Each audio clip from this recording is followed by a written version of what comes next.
வணக்கம் tech support நண்பர்களே. இன்னைக்கு எதை பத்தி பார்க்க போறோம் அப்படின்னு பார்த்தீங்கன்னா, மார்ச் 1, 2025 இன்று நாளிலிருந்து ஒரு புதிய 8 சேவை கட்டணங்கள் மாற்றங்கள மத்திய அரசும், மாநில அரசும் சேர்ந்து நிர்ணயிச்சிருக்காங்க. இது என்னென்ன மாற்றங்கள் அப்படிங்கிறது இந்த வீடியோல நம்ம தெளிவா பார்த்துருவோம். வாங்க.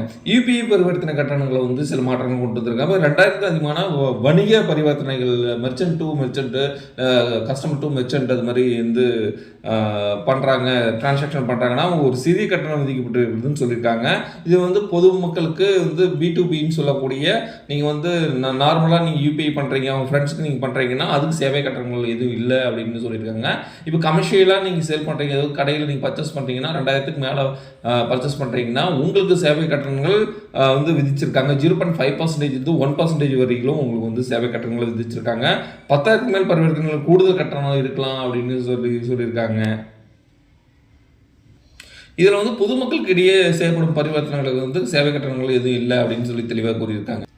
வங்கி சேவை கட்டணங்கள் மாற்றம் பேங்கிங் சார்ஜஸ் என்னென்ன பண்ணியிருக்காங்கன்னு பார்த்தீங்கன்னா, கடன் பரிவர்த்தனைகள், லோன் டிரான்சாக்ஷன் சொல்லக்கூடிய கிரெடிட் கார்டு செலவுகள் போன்றவற்றிற்கு மாற்றங்கள் உள்ளன. நிலுவைத் தொகை செலுத்த தவறினால் அது லேட் பேமெண்ட் அதிக அபராதம் விதிக்கப்படும் அப்படின்னு சொல்லியிருக்காங்க. இதில் மாதம் 10,000க்கு குறைவான பணம் வைத்திருந்தால் பராமரிப்பு கட்டணம் 200 500 வரை எதிர்க்கலாம் அப்படின்னு சொல்லியிருக்காங்க. ஏடிஎம் இலவச எடுப்புகள் சில வங்கிகள் குறைக்கப்பட்டுள்ளன. 5 முறை வரை இலவசம், அதற்கு மேல் 20, 25 எடுப்பு அப்படின்னு சொல்லியிருக்காங்க. நீங்கள் 5 மேலுக்கு மேலே டிரான்சாக்ஷன் நீங்கள் ஏடிஎம்ல டிரான்சாக்ஷன் பண்ணால் 20 25 ரூபா எடுக்கிறதா சொல்லியிருக்காங்க. நெஃப்ட் அண்ட் ஆர்டிஜிஎஸ் பணி மாற்றம் சில மாற்றங்கள், இதுக்கு சிறிய கட்டணங்கள் சேர்க்கலாம் அப்படின்னு சொல்லியும் கூறியிருக்கிறாங்க. இப்போ மூன்றாவது நம்ம பார்க்கக்கூடிய என்ன அப்படின்னு பார்த்தீங்கன்னா, எல்பிஜி சிலிண்டர் விலையில் மாற்றம் சொல்லியிருக்காங்க. இது மார்ச் 1 முதல் சிலிண்டர் விலையில் மாற்றப்பட்டுள்ளது அப்படின்னு சொல்லியிருக்காங்க. மாநில அரசுகளின் மானிய திட்டங்கள் இதில் தாக்கம் செலுத்தும் அப்படின்னு சொல்லியிருக்காங்க. அதை பற்றி புதிய விலை விவரங்கள் சமையல் சிலிண்டர் 14 கிலோ நீங்கள் வாங்குறீங்கன்னா 50 ரூபாயிலிருந்து 100 ரூபாய் ஒருத்தருக்கான வாய்ப்புகள் அதிகம் இருக்குன்னு சொல்லியிருக்காங்க. வணிக சிலிண்டர் கமர்ஷியல் 19 கேஜி நீங்கள் சிலிண்டர் வாங்குறீங்கன்னா அது 150 ரூபா வரை அதிகரிச்சிருக்கலாம் அப்படின்னு சொல்லியிருக்காங்க. பழைய விலையிலோடு ஒப்பிடும்போது புதிய விலையில் தெரிந்து கொள்ளலாம். நீங்கள் எவ்வளோ டிஃபரன்ஸ் இருக்குன்னு சொல்லி நீங்கள் புதுசாக சிலிண்டர் வாங்குறீங்க, இனிமேல் வாங்க போகிறீங்கன்னா மாற்றங்களை நீங்கள் செக் பண்ணி பார்த்துக்கலாம். அடுத்ததாக ஃபாஸ்டேக் 4வதாக இருக்கிறது. ஃபாஸ்டேக் கட்டண விதிகள் மாற்றம் கொண்டிருக்காங்க. ஃபாஸ்டேக்கில் இல்லாமல் பயணம் செய்தால் அபராதம் 2 மடங்குகள் அதிகரிக்கும் அப்படின்னு சொல்லியிருக்காங்க. ரீசார்ஜ் செய்யாமல் சென்றால் கூடுதல் கட்டணம் செலுத்த வேண்டும்னு சொல்லியிருக்காங்க.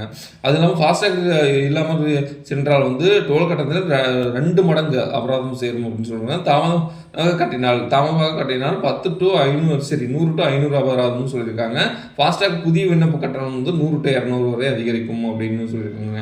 5வது என்னன்னா, கிரெடிட் கார்டு மற்றும் கட்டண மாற்றங்கள் என்னென்ன, லோன் சார்ஜஸ்லாம் என்னென்ன கொண்டிருக்காங்க அப்படின்னு பார்த்தீங்கன்னா, இப்போ கிரெடிட் கார்டில் லேட் பேமெண்ட் ஃபீஸ் அதிகரிச்சிருக்கிறதா சொல்லியிருக்காங்க. கடன் எடுப்புக்கு புதிய இஎம்ஐ கட்டணத்துக்கு மாற்றம் இருக்கும் அப்படின்னு கூறியிருக்காங்க. புதிய கட்டண விவரங்கள் கிரெடிட் கார்டு தாமத கட்டணம் 100லிருந்து 500 வரை அதிகரிக்கும். கடன் வட்டி, அதாவது லோன் இன்ட்ரெஸ்ட் சில வங்கிகள் 0.25லிருந்து 0.50% வரை அதிகரிக்கப்பட்டுள்ளது.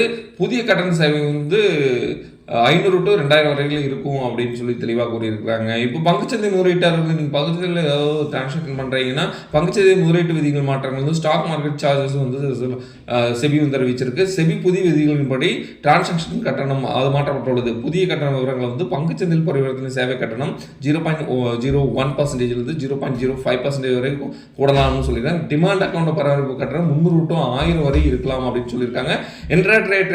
ட்ரேடிங் சார்ஜஸும் சில பங்குகள் அதிகரிக்கும் அப்படின்னு சொல்லியிருக்காங்க. அடுத்தது நம்ம பார்க்கக்கூடியது என்னன்னு பார்த்தீங்கன்னா, இன்சூரன்ஸ் பிரீமியம் கட்டண மாற்றங்கள் வந்திருக்கு. ஜீவன் காப்பீடு, அதாவது லைஃப் இன்சூரன்ஸ் சொல்லக்கூடிய அது மற்றும் மருத்துவ காப்பீடு ஹெல்த் இன்சூரன்ஸ் விலையில் மாற்றம் இருக்கும் அப்படின்னு சொல்லியிருக்காங்க. புதிய கட்டணங்கள் மருத்துவ காப்பீடு பிரீமியம் 5 to 10% வரைக்கும் அதிகரிக்கும் அப்படின்னு சொல்லியிருக்காங்க. ஜீவன் காப்பீடு, அதாவது பார்த்தீங்கன்னா உங்களோட லைஃப் இன்சூரன்ஸ் திட்டத்துக்கான புதிய கட்டணம் செயல்பட்டுள்ளது. அது மட்டும் இல்லாமல் அதிக வசதிகள் உள்ள இன்சூரன்ஸ் திட்டங்கள் கூடுதல் கட்டணங்கள் இருக்கலாம் அப்படின்னும் மாற்றங்களை சொல்லியிருக்காங்க. இப்போ புதிய வரி விதிப்புக்கு என்னென்னா நியூ டாக்ஸஸ் என்ன அறிவிச்சிருக்காங்கன்னா, வருமான வரி இன்கம் டேக்ஸ்ன்னு சொல்லக்கூடிய ஜிஎஸ்டி விதிகளில் மாற்றங்கள் உள்ளன. முதலீட்டாளர்கள் வணிகர்களின் கவனிக்க வேண்டியதுன்னு சொல்லி முக்கியமாக சொல்லியிருக்காங்க. இதில் மொத்த வருமானத்தில் 10 லட்சம் மேல் இருந்தால் வரி விகிதம் அதிகரிக்கலாம். ஜிஎஸ்டி புதிய விதி, சில பொருட்களுக்கு கூடுதலாக வரி விதிக்கப்படும் அப்படின்னு சொல்லியிருக்காங்க. இபிஎஃப் வித்ராவல், அதாவது இபிஎஃப் வித்ராவல் பண்ணுறீங்கன்னா ப்ரொவிடென்ட் ஃபண்டில் அதிக தொகைக்கு வரி விதிக்கலாம் அப்படின்னு சொல்லியிருக்காங்க.